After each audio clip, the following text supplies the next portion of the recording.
samastah, sukhinō bhavantu,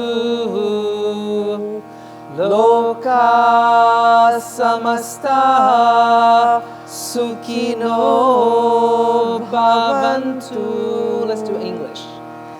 May all beings everywhere be happy and free, and may the thoughts, words, and actions of my own life contribute in some small way to that happiness and to that freedom for all.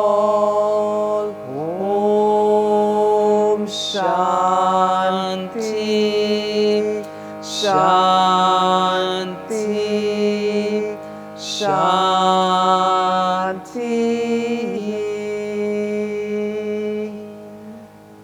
Good afternoon, Austin. Good afternoon, Nirupa. How are you? I'm good.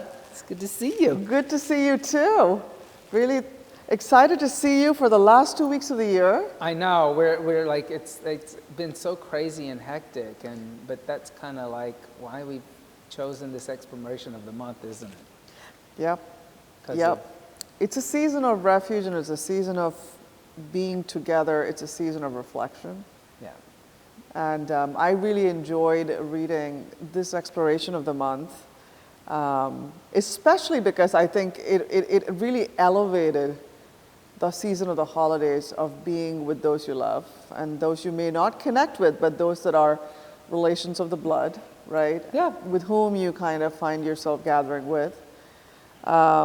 It's especially uplifting to talk about this topic right now because you know my background. I mean, I'm an immigrant and I've left to come very far away from home, which is in India, and I did this when I was 18, and I've never really had the luxury of being around my family for the holidays. Yes. And every time I go to India, though, the Indians there would always ask me, so is it true that Americans don't like their families?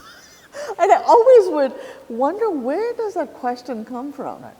Well, I mean, first, I think we have to say that except for a very small population of indigenous people who occupied these lands that we are on here today, we're all immigrants to this country, coming at different points in time. And I think that, like, one of the things is about being an immigrant. I think being an immigrant has changed so much over the past 500 years when people first started to colonize this land. Many of those people who came here were fleeing both religious persecution. They were looking for economic ways of growing economically. But a lot of these people came and they knew that they would never see their families again.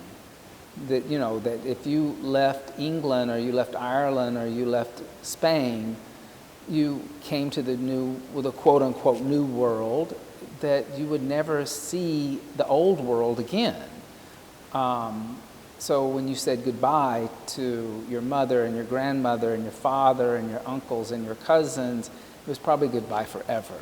That either you, like, if you were able to come back, it meant you just survived the journey and survived the new landscape and the colony, or you never came back at all. So I think Americans can have especially Americans that have been here, can trace their families back a long time. They have kind of a come here, go away relationship sometimes with their family members.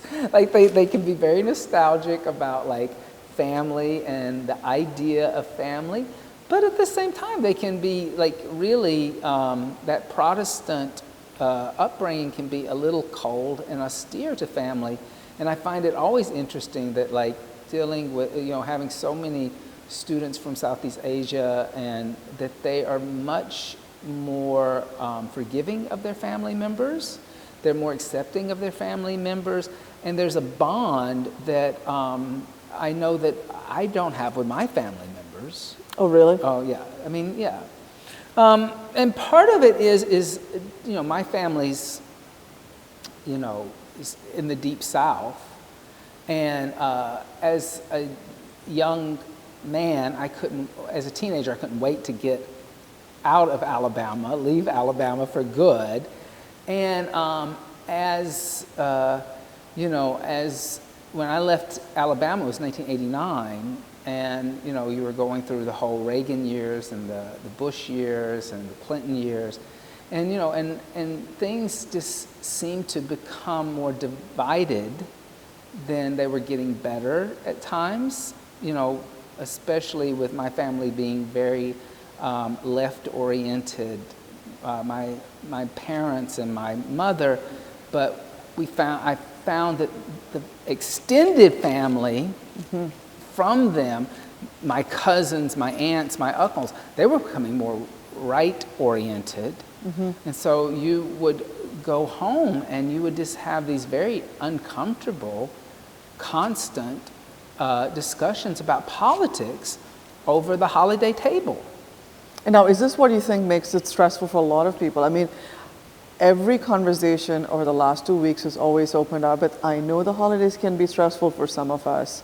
Yeah. And even after having lived in this country for more than 20 years, I actually never had such a deep conception of these fracture lines that lie within families and how the holiday dining table then becomes this melting pot for all of these fault lines to kind of collide.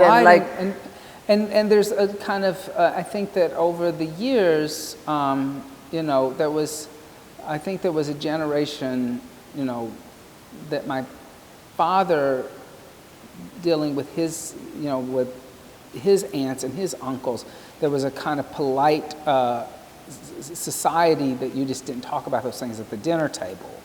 I think as we've moved into modern society, especially after we've gone through the whole daytime talk show world, where in American society you talk about everything publicly. Now I think that it's all kind of there's no topic that is not sacred at the dinner table, even during a holiday when everybody's supposed to be coming together. So people feel like that they have that if they don't talk about it, they're not talking about anything important. Yeah. Right? So it becomes it used to be let's talk about those Mets. Now it's let's talk about the political discourse that's going on around us, and did you get the vaccine or not? Yeah. And now, in this year, I know a lot of people who are not going home to be with their family because their families aren't vaccinated. And we live in a town, Jersey City, where it's something like 85% of the population is vaccinated. So most of the young people that I know who live here, they're all vaccinated, and they're somebody just told me last night, they said, I'm not going home to visit my family because they're not vaccinated. I love them, but I'm not putting my life at risk to, have a piece of fruitcake with them this Christmas. It's really, it's not funny, but it's rather ironic because this is probably the second season of consecutive holidays. I'm sorry to say this, and I'm making a political statement now very unintentionally. We had a very polarized America with the last president. Yes. We had the same phenomenon in some ways. There were those that voted for one party, and there were those that voted for another party. And now suddenly you have families that literally it's like a tale of two cities. And now the same thing with the vaccine. And the political and the political still going on today. Yeah, and the political situation. But coming away from politics, the essence and the heart of the matter of the essay that you wrote this month for me was how you found this jewel and this beacon of love in your family. Yes. In your grandfather, in R.T. Sanderson. And I want to hear a little bit about this wonderful man. Tell us a little bit about how, and to me, when I was reading the piece, it seemed like it was a rather late-ish realization for you as well. It was a... Yeah, I say now that, now that I've been practicing yoga and going into a deeper spiritual practice for the past 12 years, my grandfather was my first guru. I had no idea at the time that, he was my first spiritual teacher, but he was a Methodist minister. He was a country minister, rural Alabama, but at the same time incredibly sophisticated, college educated, and you would think that a minister that wanted to practice in rural America would not be very scientific or very enlightened in any kind of social agendas that were happening at the time. But he loved science. He thought that science was what was going to actually make everyone understand the divine better. He thought that you could find divinity within science and that they would work together finally, and that as we continue to explore space and things outside of the realm of just what we know, that we would go deeper into our own spiritual practices. And he was very interested in social justice. He was part of really helping the South desegregate, and so he would talk to people, especially white people, white parishioners, like why it was wrong to have two school systems, why they were not separate and equal, and it's important to have spiritual leaders like that, because when those issues like race come up, people, if it's one thing when you have your neighbor tell you that these things have to change, it's another thing when you have your minister tell you these things have to change. Yeah. There's a certain amount of automatic respect that you will all of a sudden listen to your pastor. So so he was very progressive, and he loved Christmas. He loved Christmas. He could get a little sentimental about kind of snow-covered landscapes, which was kind of the corniness of. Oh, that's adorable, though. It was very sweet. So he had like paintings that he would always bring out of the closet during Christmas time of snow-covered churches and things like that. So he had this little sentimental idea about snow and Christmas. But really, he was interested in this idea that Christmas was about the heart of compassion that Christ brought to the world, this unconditional love that was to come out of the Savior of mankind coming to the world. And he really believed that deeply, and he thought it was a time for people to open up their hearts and really tap into unconditional love that most of us have a really hard time tapping into.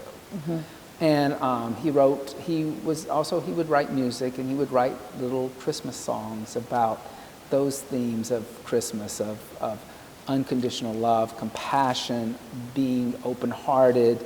And as a teenager, I thought they were always a little corny and hokey. And then later on in life, I realized how sincere he was about the messaging he wanted to talk about during the holidays. Yeah, it's beautiful. And I also think that in a way, your grandfather's ministry was the ministry of the heart, as you just beautifully explained. And in some ways, I think the yoga studio and the yoga mat, regardless of what your sense of God is, or the connection of the divine or the cosmic grace. Yeah. Right? I mean, I've heard you talk many times about Sharon Gannon, who is your last guru under whom you trained for as part of the lineage that you come from. And it's interesting to see how Sharon translates this ministry of the heart in the practice of yoga. In a different way slightly. Yeah. And a little more of a direct way. I mean, with Sharon, we chanted lōkah, samastah, sukhinō, bhavantu. And the English version that we chanted is her interpretation of lōkah, samastah, sukhinō, bhavantu. Lōkah means location, samastah, same or equal, standing, sukhinō is a sweet middle, above is a divine energetic. Yeah. And unto I wish, I'd like to achieve. But she expounded on it within her own meditation practice into may all beings everywhere be happy and free. Not just the beings I like or the beings I can tolerate right now or I can deal with or I'm willing to deal with, but all beings. And may the thoughts and the words and the actions, so like if you want to create that divine energetic, how do you create that bhava? How do you create it? Well, it's through your actions. It's not yelling at that crazy uncle of yours who wants to talk about how that January the 6th was the right thing to do.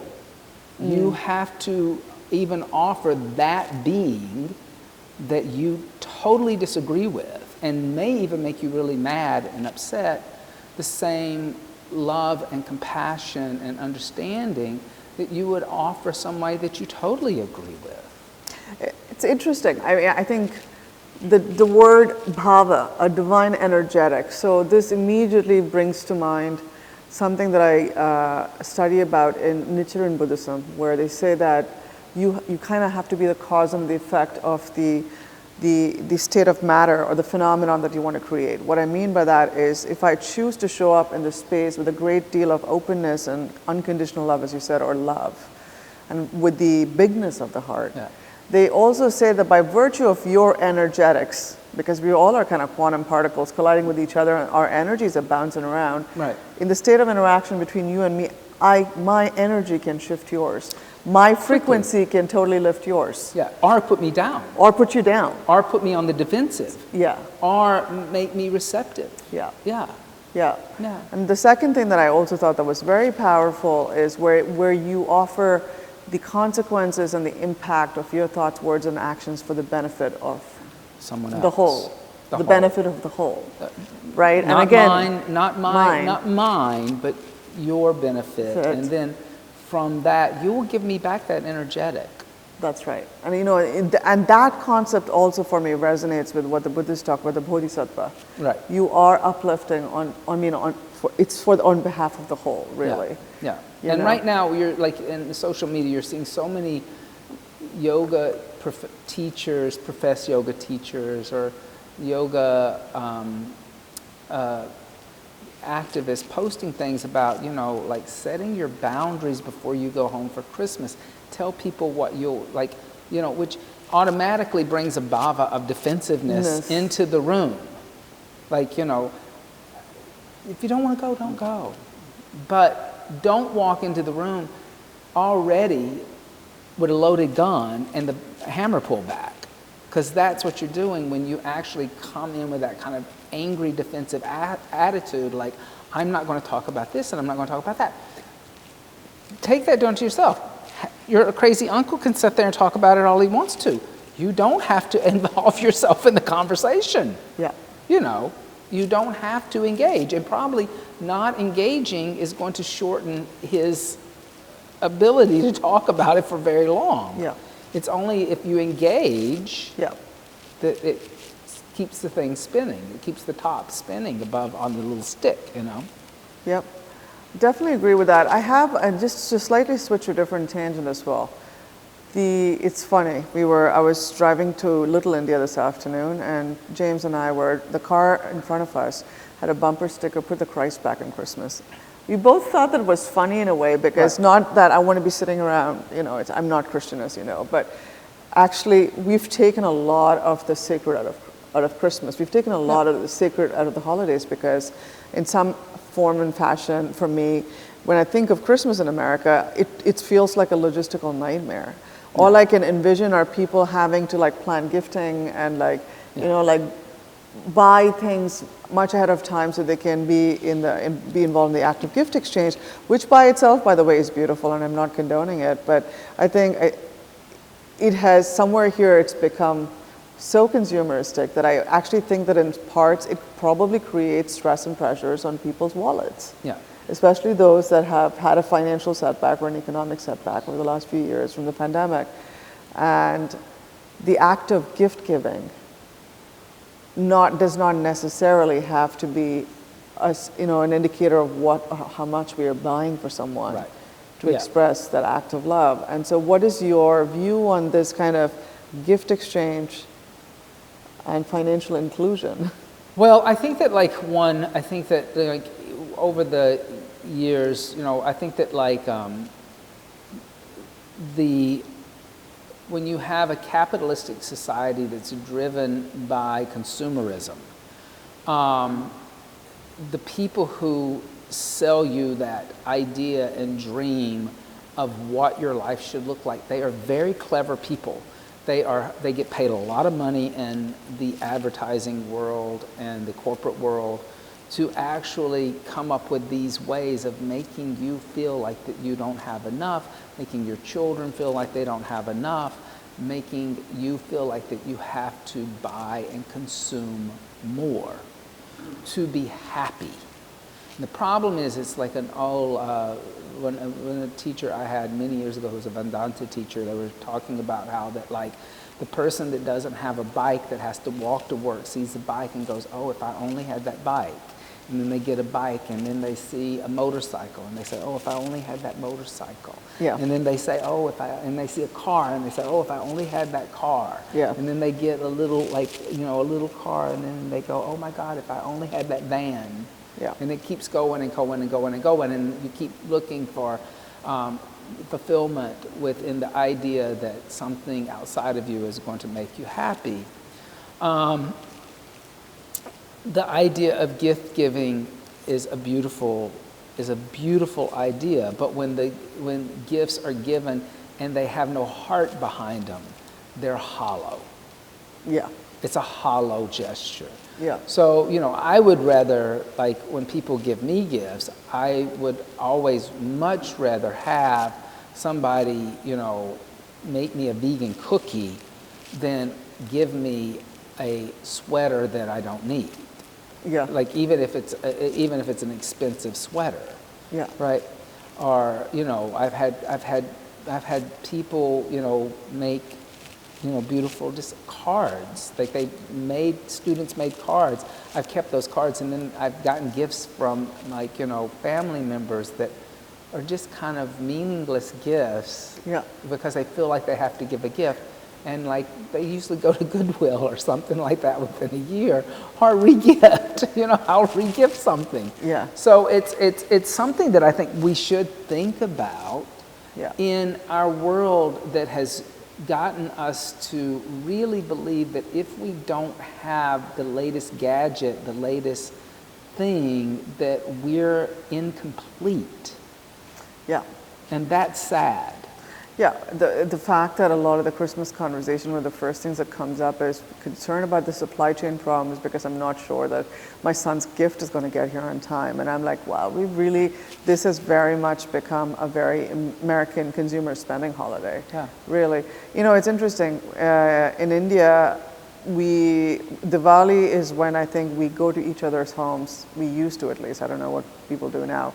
And the exchanging of gifts is typically sweets. And food. You exchange food, and not all of it is really necessarily cooked at home, but it is much more financially secular. It's financially much more an even playing field. I think anyone can exchange a sweet, in terms of how much I can afford or how much you can afford, right? And so to that, and so it's just interesting. I mean, I know I took you a little bit off topic because we were talking about matters of the heart. But what I would say, gift giving can be heartfelt. It could be, but sometimes I will also tell you this, I will get myself into a gift-giving dynamic. Let's not say around Christmas, but a significant birthday or a significant milestone birthday for a friend. And that everyone there's some of these gifts are going to be expensive. So are you going to be so there is a little bit of that mental calculation as to, am I going to be the cheap one that brings a gift that may not be of significant economic value? Right. And suddenly it also becomes, you know what I mean? Are you bringing the smallest gift? Are you bringing, you know what I mean? So the act of gift exchange always is an interesting thing to reflect on. And I always am just a tad bit intimidated when you get into these dynamics of gift giving. And I actually don't think, I think this is a new thing, to be quite honest. This is not something that even my parents experienced. So, I mean, I think there is a generation that's younger than I am that their parents experienced something very different because they're my age or younger. But, you know, I can remember, you know, my mother talking about like gift giving from a big poor family in Alabama where there were 6 kids that, you know, that Christmas was an orange, that they would get an orange. And then I can remember my grandparents talking about the Depression and how that like they were always felt lucky that Santa filled their stocking, and that what was in the stocking was like walnuts and a little hard candy and, you know, maybe a single toy, some kind of handheld toy. And I think that what we're looking at when we are talking about this kind of consumerism that has infiltrated this holiday that's supposed to be about heartfelt, we're actually talking about something that was given rise in the 1970s. It comes out of the, you know, Sears Roebuck Wish book catalog, which they was sent out, you know, around October, and it was like, you know, it was like War and Peace, filled with toys, you know, of what all the little kids wanted. And like, you know, sometimes it was even more fun getting the Sears catalog than it was getting the toys on Christmas Day. Yeah. That was like, I can remember being a kid with my cousins and, you know, having it show up at my grandmother's house in October and us all fighting to look at the catalog. That the catalog was actually more fun. Like the idea that you could get this something or that or the other was more fun than actually even getting it. Oh, that's so interesting. Yeah, that's very interesting. And I don't know if, and I think that's even changed. I think that's something that's in the past that has changed now with Amazon and these other kind of consumer feel-good companies that can get it to you the next day. Yeah. You know, and now that's where that idea of like the supply chain is broken. Well, guess what? It always used to take you 5 weeks to get something, maybe even longer, months. It's only since Amazon that you think you should have it that day or the next day. Yeah. I mean, how narcissistic can you be? Yeah. You know, that's what really this should be, time is looking at. Like, you know, like, is that really satisfying and gratifying to you? It doesn't matter what religious persuasion you are. All of us in every religious persuasion have these same holidays, like Christmas, where we're supposed to sit back and reflect, reconnect with family and loved ones, and really question what direction our value systems are going in. Yeah. You know. Yeah. And we all have it. It's just that Christmas has dominated everything because it's become so commercial. It's become commercial. Yeah. What are you, I know we're coming up on the hour, like what is a special gift that you have received that comes to mind that just meant a lot to you? Like you talked about the cards and such, or what are you going to give what would be a good gift for you these holidays? These holidays? I would, you know, it's funny, I'm at a point in my life where I don't need or want anything. I know that sounds hokey, but actually I've been trying to think, should I start giving stuff that I've cherished away? Like, you know, like I'm at that point where I know that there's stuff in my life that since I deeply started practicing yoga in the past 12 years that I never use anymore. And I know it's like things are packed away and stored, and they were material objects that brought me a lot of pleasure then. And at that point, I'm like, should I start giving these things away? But here again, it's that same idea that you talked about, like, you know, if I give something that was mine away, is it going to be looked on as like if it was used? Yeah. So it's like, even though that I'm hoping that if I start giving that kind of thing, those things away, that the other person would cherish it because I cherished it, not because it wasn't brand new. It wasn't brand new. Right. So, I think that, this year I would like for everybody to truly be healthy, to not be in a position where they feel like they have to go home for the holidays, or we really don't know what's going on with this new variant of COVID, and make themselves sick or others sick because they think they have to do something. And that we come to a place where we can start to make peace with the past 4 or 5 years. Yep. And get to a point where there's a little more critical thinking happening and rational thinking happening instead of such emotional thinking. I think that this past few years has been a lot of emotional reactions to things. Some of the things had to happen that were reactionary emotionally, but we can't always be led by our emotions to the point where we become destructive. Yep. And I think that's important. Yep. I mean, just similar to you, I'm now at a point where I want to gift more away. Yeah. And I've been spending the last few years shedding as much as I can. And just like you, I think about regifting and the stigma of it, but then I think I contextualize a lot of the things that I give away, saying, this object meant this to me. This is very special. So in a way, I'm actually handing you something that has been energetically charged with all of this. Yes. So I definitely contextualize gifts, and I also have spent the last 3 to 4 or 5 months looking through my apartment and doing things like scheduling donations to the Purple Heart or the National Federation for the Blind or Green Drop. And for me, that has become an act of more meaningful gift exchange, if you will. That's the gift giving that I'm doing right now. And for the holidays, James and I are gifting ourselves the gift of nature because we're going to go for a few days and stay on a horse farm. Oh, nice. Yeah, but there it is the experience of just me being with James and his father and us just having a very simple 3 or 4 days and being around animals and nature. And that is the gift that we are giving ourselves this year, But just like you, I really hope that we wrap up this year with the gift of an amplified sense of gratitude. Yeah. We have weathered some very tough last 2 years, and the previous years were very volatile. Yeah. So to gift ourselves the expansiveness that we are in this together. Yeah. And to that extent, I think that you and I mean, everything is interconnected, and I hope that we can share in the joy and the grace of that. Yes. Be a little more compassionate. Be a little more aware of our thoughts, our words, and our actions. And breathe deep. And deep when you're in the presence of the uncle. And remember, that uncle of yours still deserves love and compassion too. Yes. All right. You want to chant it one more time? Yeah. Okay.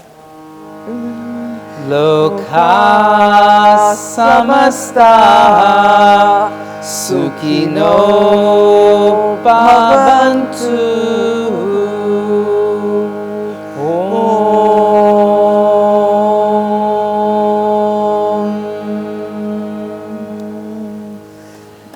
Thank you, Nirupa. Thank you, Austin. It was a pleasure. It was a pleasure as always.